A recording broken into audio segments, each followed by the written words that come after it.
Hi, I'm Kevin McQuiston. Welcome to today's edition of the Cab Chronicles. Thought I would use this time to talk a little bit about the death traps that we get to drive as cab drivers. I'm sitting in the driveway of a regular client of mine, Munir, and this is what's going on with my transmission.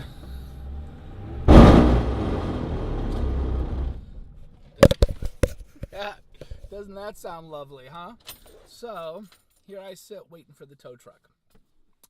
Um, I told them yesterday this cab was making noise that it shouldn't. I had two different customers ask me if the cab was actually going to make it to the airport.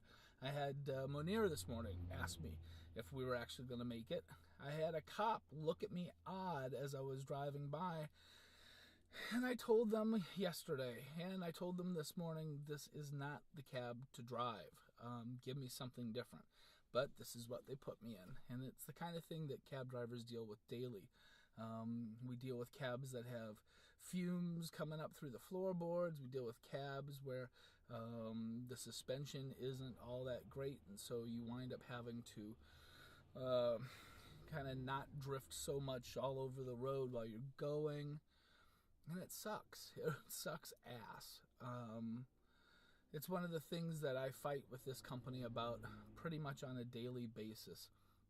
I stopped taking my 11 cab 24/7 because I wasn't making enough money to cover the lease. And last week I basically kept $40 a day for food and gas and gave the company everything else I made, and it still wasn't enough to cover the lease on the cab because business was really slow.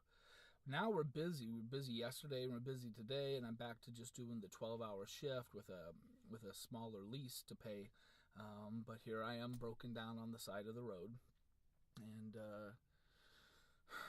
today's a wash, you know? I'm gonna get out of here in a sec. Luckily, the lovely Laura, our general manager, is sending a cab to come pick me up. And I'm only about a mile and a half, 2 miles at the most from home. I could even walk it if I wanted to. And I think Margarita Fridays are going to start pretty soon here. And it's a hard enough gig as it is, driving 12 hours at a time. But driving 12 hours at a time in something that you have no confidence in, that smells like ass, sounds like hell. I have no radio, so I'm sitting in a tin box for 12 hours in dead silence right now. No NPR, no music. And it's really kind of getting to the point where I'm ready for a change. I'm gonna switch companies probably about the first of the year. I will make a switch to a different cab company. I've been getting good response from my peers about the Cab Chronicles, so that's kind of cool. I've been getting some funny comments from the management about the Cab Chronicles, so we'll see what they have to say about my indictment of faulty equipment today. The one shout out I would like to give is I don't think in the history of this company we've ever had better dispatchers. Our dispatchers are doing great. We historically would hire people that weren't all that competent or didn't have a sense of geography.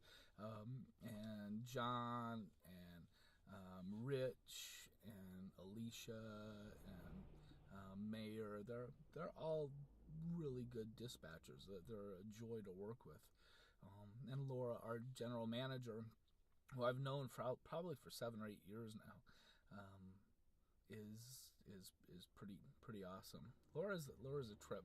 She's like this little blonde fire plug of a girl, cute as hell, fashionable dresser, but the kind of demeanor that would almost demands that she would have like a cigar stub like clenched in the side of her mouth. She's kind of like the Louis De Palma of Taxi, of our cab company, if Louis De Palma was kind of hot. So, and I feel somewhat guilty because I got her into the cab business. We became friends, and Laura has this kind of Rain Man sense of direction and address. If Laura has ever driven by that street, ever, once, she remembers where it is. So you can pretty much call her up, ask her where an address is, and she'll tell you not only where it is, but she'll tell you what side of the street the house is on, and probably the color of the mailbox. It's kind of awesome. So I'm going to keep it short. I am sitting here in my busted ass Deathcab and waiting for a cab ride from one of my peers to get home, or at least to happy hour. And I believe the weekend has officially begun. So thanks for watching the Cab Chronicles. I'm Kevin McQuiston, Laugh and Flow.